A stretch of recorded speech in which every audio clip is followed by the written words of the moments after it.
Donc, salam alaikum Sénégal, chers mes téléspectateurs qui nous regardent à travers notre chaîne, à travers VFTV ou bien YouTube, TikTok, wherever vous nous cette année. Bonjour. Bonjour ou bonsoir, ça dépend de vous voulez cette vidéo, ça dépend.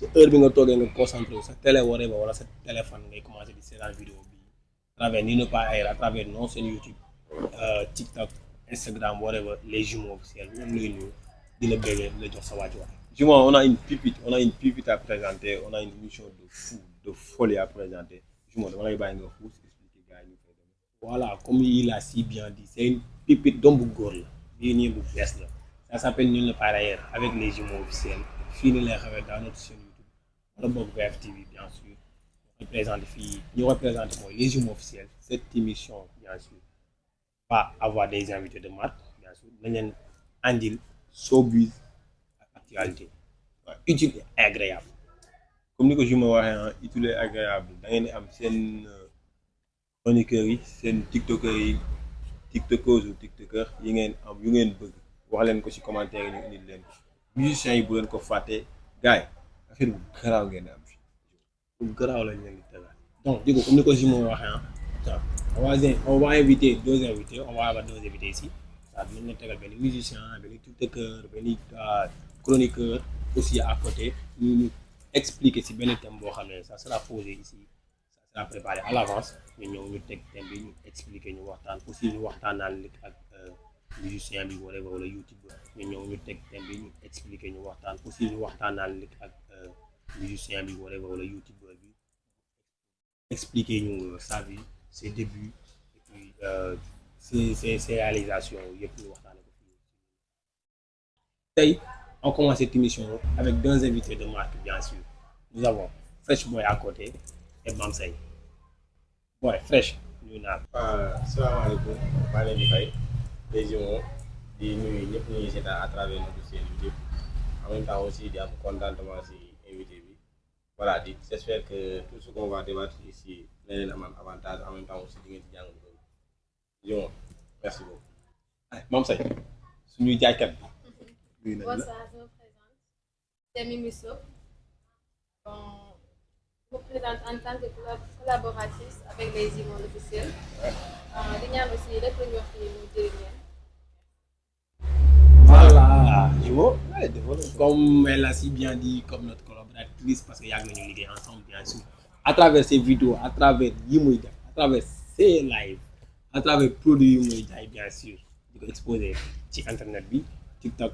ak live yi muy def tapoter live bi comme Adamo yi comme Wally Seck yi bien sûr def ay produits yu rafet di ko jaay moom say temps première question bi ma lay poser bien sûr avant après bi nga présenté woo pare genre d'où te vient l'idée de genre dama war a def e-commerce dama war a dugg ci ligne bi di jaay parce que da nga ko gis ci nit ñi di ko def wala juste da nga am envie bi am bëgg bi rek pour def ko.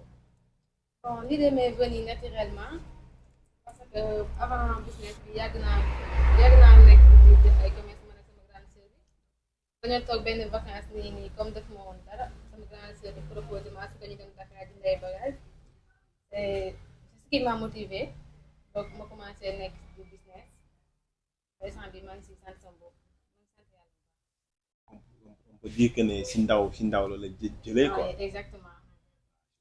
waaw comme su ndaw comme genre su ndaw la jëlee ak jàng bi et tout on peut dire que genre dafa nekkoon loo xam ne bëggoo woon toog benn place mais juste vacances yi damay toog comme ni ko gars yi di defee toog ñaaka def dara dem genre Dakar dem géej ñëw tëdd nelaw loolu la woon wala juste kon si loolu. non du woon kon exactement parce que man yàgg naa di mooy yàgg naa bëgg di liggéey di daan doole di amal sama bopp mosuma bëgg affaire yu ñaan yi nii ba sama yaay sax tàmm di ko ñaan affaire yooyu noonu moo tax ma toog benn vacance bu may def première affaire yooyu noonu ma toog benn vacance xam nga bu contacté ma nañu ànd Dakar dañ jënd ay bagage ñu dem booba léegi maa ngi waaw muy cool xaalis baa ngi dugg xaalis macha allah excusez-nous présenter wuñu leen tey suñu thème bi ñu war a dugal tey on va parler de relation amoureuse et showbiz gars yi muy cool relation amoureuse et showbiz tey dañ ciy ànd ak Fresh Boy le fresh de sa génération bu nekk ouais si on parle de genre relation amoureuse je connais bien et showbiz ban lien moo nekk si entre de relation amoureuse. Voilà, comme ni nga ko waxee on parle de relation amoureuse en même temps aussi on parle de showbiz. C'est deux choses yoo xam ne voilà déjà si tu vois rek les deux mots comme ensemble rek da nga xam ne carrément c'est deux choses qui sont largement différentes. En même temps aussi si on parle de showbiz tu sais très bien que là on parle de coow et quand on parle de coow c'est quelque chose boo xam ne voilà nit ñi da ngay bëri da ngay am code de popularité nit ñi dañ lay topp et tout ça donc tu sais très bien que les humours là ça demande carrément une organisation donc organisation boobu muy demander est-ce que aussi tey su nekkee da ngaa nekk un genre de gars boo xam ne tu es un joli cœur ou bien un gars boo xam ne tu es trop émotif wala un gars boo xam ne da ngaa désorganisé est-ce que tu pourras par exemple bien coordonner les choses ça demande carrément une réflexion comme on le dit mais est-ce que tey par exemple relation amoureuse est-ce que par exemple tu auras le temps voilà parce que ça demande du temps comme on dit comme on est dans une tendance où les filles comme on le dit ñëpp dañoo am ay caprices. yaa ngi classement say non même pas c'est quelque chose boo xam ne ça existe carrément et caprice yooyu noonu nga xam ne par exemple moo nekk si ku jigéen yëpp est-ce que tu pourras bien les satisfaire. par rapport ak la cote de popularité bi quoi. exactement et comme ni ko Wally Seck di waxee li moom laay jëli est-ce que tey loolu loolu moom laay jëli tey ak bu nekkee imagine toi loolu si un mec moo nekk moo am code de popularité bi est-ce que ku jigéen ki elle aura par exemple cette compréhension que ni lii showbiz kese la. waaw yow da nga bëgg a su ma déggee fi nga wax da nga bëgg a expliquer ni le fait que moom mu nekk nit koo xam ne dafa siiw. waaw est-ce que moom xale bu jigéen bi dina am compréhension boobu mu xaar tuuti may ko tuuti temps. exactement et tey nit ki boo ko bëggee comme on le dit koo bëgg da ngay fiir. mais tamit am na góor ñoo xam ne man damay jël damay kii si Mame Seye damay défendre Mame Seye laa wax am na góor ñoo xam ne comme ça dañuy am code rek fuuy am code rek fuuy. loolu laa lay wax léegi je te l'ai dit tantôt je te l'ai dit que ni showbiz ça demande des trucs ça demande par exemple quelqu'un qui s'est organisé est-ce qu'il aura par exemple le temps de t'appeler à 10 heures ou à 9 heures. waaw tey su nekkee benn meuf boo xam ne bu dee ay caprices comme tu l'as dit ay caprices et tout moom dina mën a dékku koo xam ne par exemple peut-être guddi gi lay gën a mën a liggéey donc guddi gi lay liggéey que journée bi dafay nelaw voilà. Ama Seye loolu question de priorité la rek ndax loo nekk ci showbiz bi loo ñàkk temps looy occupé loo mën di gérer je pense que boo nekkee nit nga xam mu leen yow kii nii am na foo ko teg di nga ko may tuuti si temps donc question de priorité la rek selon moi. donc si je comprends bien Mame Seye par rapport ak Fresh daal le fait que nga nekk si showbiz bi tout le fait nga nekk si showbiz bi dina waxati relation amoureuse et showbiz le fait que nga nekk si showbiz ne te donne pas le droit wala genre ça peut te donner l'opportunité de bien gérer ta meuf et tout de jongler sur les deux côtés donc Mame Seye ci côté boobu la waxee moom carrément je me dis que day défendre bien ñi quoi peu importe l'occupation donc da nga war a jox li mu moom. mais Mame Seye mais est-ce que tey par exemple comme ni Fresh waxee le fait que genre ki nekk ci showbiz bi guddi lay gën a mën a am temps pour liggéey et que genre comme on le dit rek sauf si seddee ngay mën a gën a am esprit bu mën a fii nëbbatu nit ñi pour mën a liggéey est-ce que loolu noonu dina la may temps boo xam ne tamit ngay nelaw journée bi nga mën a dina fi di woote di diggante waa bii comment tu vas ça va je vais bien tal journée na nii est-ce que loolu noonu mën a nekk tamit. bah oui bien sûr ne serait-ce qu'un petit message wala un appel de 5 minutes rek mën nga wax. c'est ça qui fait la différence. mais Mame Seye problème mooy yéen da ngeen bëre ak. waaw. bu ne fii laa gis nga yow da ngeen bëre ak yéen gis naa fi xale bu jigéen buy envoyé message naan soo message yi nga may envoyé amatul émoticône. non am nga problème de émoticône il est là fait tout un plat. amatul émoticône envoyé mooy émoticône yu am kër. mais dafa wax na dëgg dafa war a man yéen laaj défendre tey moom seen part laa jël wax na dëgg dafa war a am yëpp dafa war a cool am yëpp. da ngeen di déggante day neex day. mais jumeau je vais te poser la question à Fresh peut-être est-ce que loolu noonu est-ce que jigéen ñi tey jii nii mën nañu ko accepter. bu fekkee déggante wu une semaine mais benn conversation rek mën na changer tout. moi damay rebondir si benn affaire ba nga xam ne c'est quelque chose ba nga xam ne je le dis tout le temps par exemple relation amoureuse c'est différent de relation amicale, c'est différent de friendzone, c'est différent de flirter, c'est différent de d'autres trucs. On parle de relation amoureuse carrément. Et moi je dis souvent que deux personnes qui sont amoureuses, répète bien mes mots, ne peuvent pas rester par exemple plus de 4 heures de temps sans parler. C'est un problème, Bam. C'est ça la différence. Maintenant, si tu dis que voilà, par exemple que quand on se discute et tout ça, ça devient fuite et tout ça, là, forcément, il y a quelqu'un qui ment l'autre. Je vais rebondir aussi sur le Mamsay, ça dépend d'une question de priorité et tout ça. Mamsay, dans la vie, si tu aimes quelqu'un, je te le dis, si tu aimes quelqu'un, au nom de Dieu, à un moment où beaucoup d'écoute, forcément, cette intuition il va te mener à des pensées négatives. Et quand cette intuition vous commencez négative, peu importe où vous allez vous l'aider. Donc,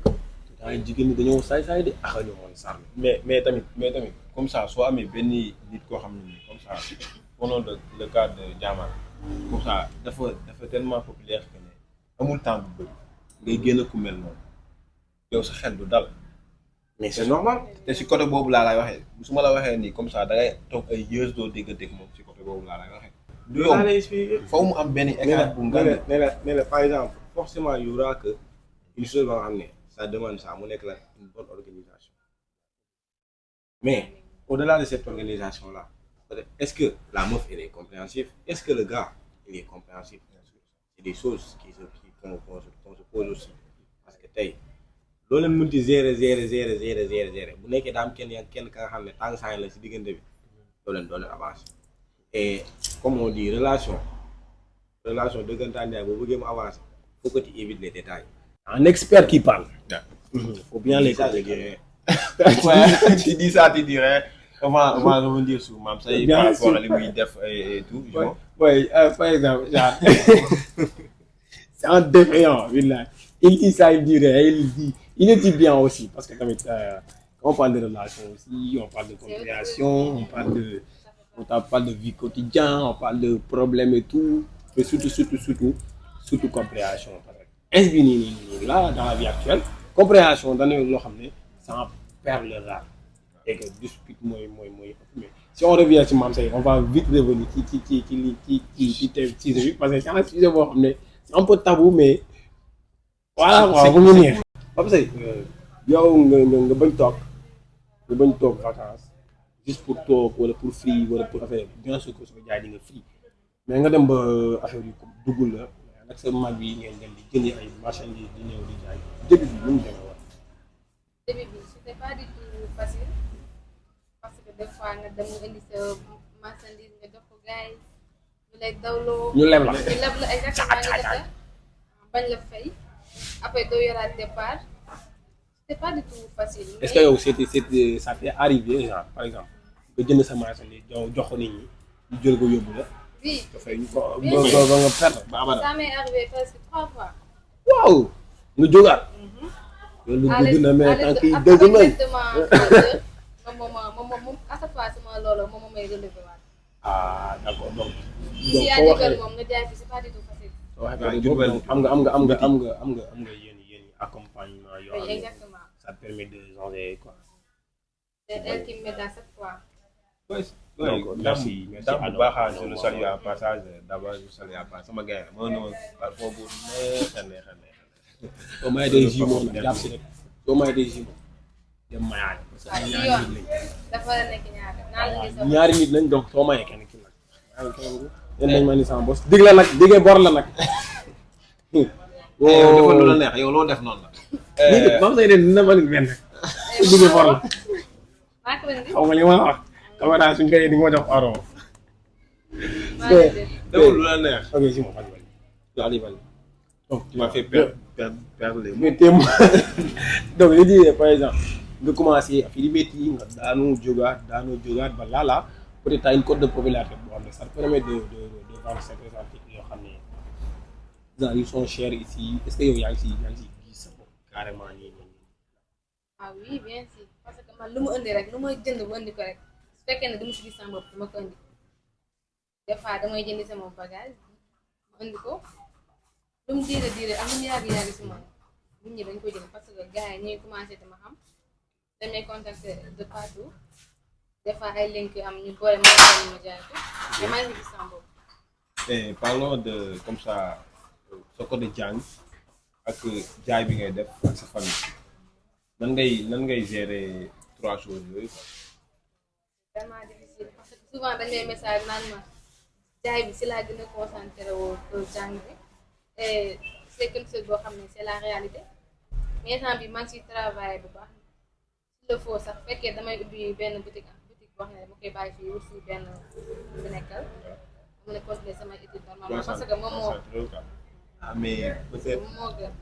c'est bien aussi de reconnaître que genre ñu wax la benn affaire nga xam ko nga reconnaître ko ça c'est aussi L'éducation avant. voilà ça c'est de l'éducation quand même ñu wax la benn affaire nga comprendre ko et que nga xam ne tamit ña am tort et que nga accepté ko tamit.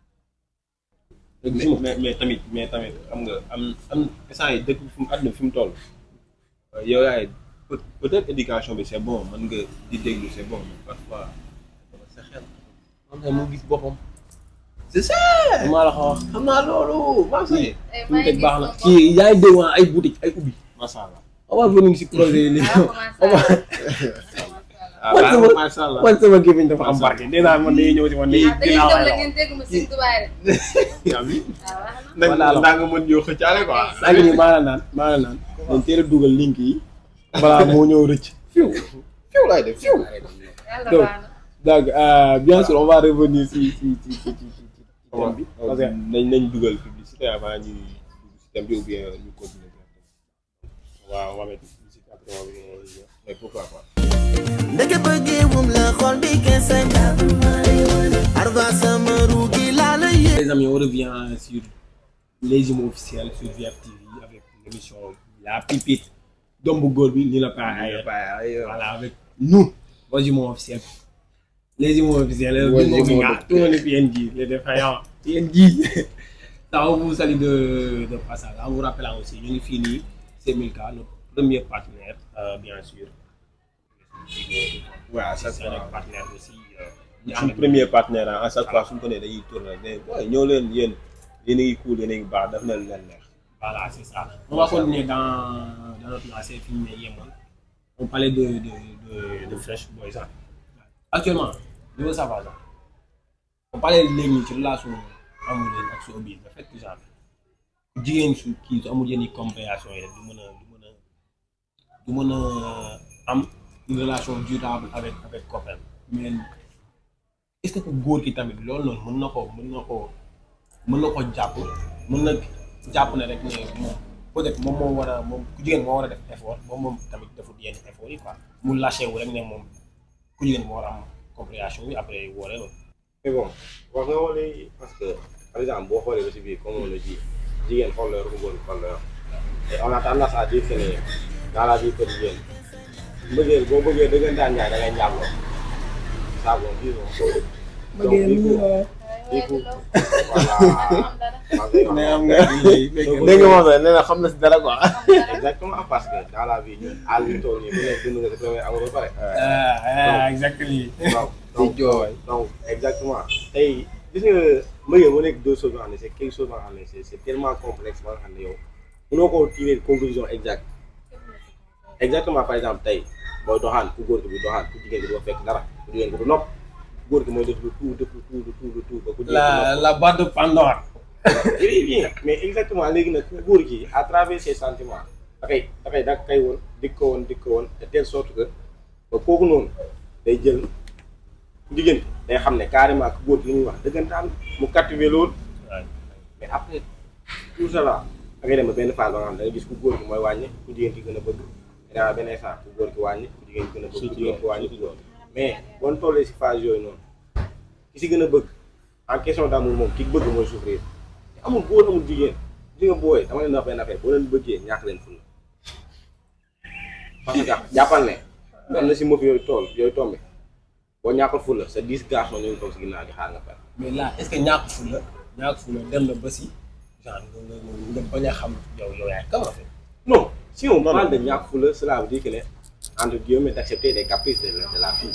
waaw si côté parce que tey des fois da ngay tëdd ba guddi on t'appelle à 3 heures du matin on te dit juste que voilà j'ai des mots de vente patati patata kooku bu la waxee loolu c'est juste par exemple elle a besoin que tu lui consoles c'est simplement ça maintenant faut juste lui des fois da ngay ji lu mu bëgg da ngay dem nga fekk ko si mais on a tendance à voir que ñun suñu relation la moo tax muy gën di métti góor gi day bëgg di incarner chaque jour si moi le mec et loolu c'est quelque chose ba nga xam ne on peut l'éviter aussi les waxtaan bi neex na trop trop mais nag.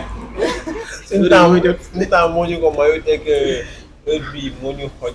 mais c'est des sujets boo xam ne c'est des sujets yoo xam ne nii c'est des sujets yoo xam ne nii mën nañ si nekk di développer fii ba suba mais c'est juste que heure bi moo ñu ko may. parce que c'est de l'actualité c'est de l'actualité qu'on parle c'est des sujets yoo xam ne comme ni nga ko waxee. heure bu ne nga répondre benn question rek ça ouvre une autre brèche boo xam ne mën nga si expliquer quoi. non la ko defee moo tax fii ba suba mën nañu fee nekk di expliquer mais on va pas terminer sans poser Mame Seye une question que vraiment depuis 2000 on a posé. Et là ça affaire bi mu commencé dox mu commencé tu parles tout le temps de boutique bi nga dugg bi là mais lan mooy rêve yi en tant que ci lan mooy. rêve yi. rêve yi moo nekk incha allah ngeen gis fi benn Mame Ndiaye Savon à Diourbel wala benn sooy bu télécom bu jigéen ici à Diourbel. ñawal amiin yàlla ko yàlla incha allah ba ma nekk incha allah fournisseur bu gën a mag si Diourbel fii nii avec votre soutien incha allah. yàlla. Voilà, on est tout le temps là, on sera tout le temps là aussi. Les gens officiels sont disponibles pour toi, pour Fresh et pour tous les téléspectateurs et téléspectatrices qui nous regardent à travers notre chaîne YouTube, à travers Univers TV. C'était les jumeaux officiels. Merci beaucoup à Kharim Sarr, le caméraman. Donc, bien là, on va vous donner la parole pour bien durer à ce mot de la fin. Voilà, juste dire que voilà, ça a été un plaisir de venir partager par exemple l'émission avec vous. Et en même temps aussi, on dit souvent que le Diourbel a besoin d'innover. Diourbel a besoin d'innover carrément. Parce que la société, on fait partie des régions. Et pourtant, comme si que Diourbel n'est pas dans les régions.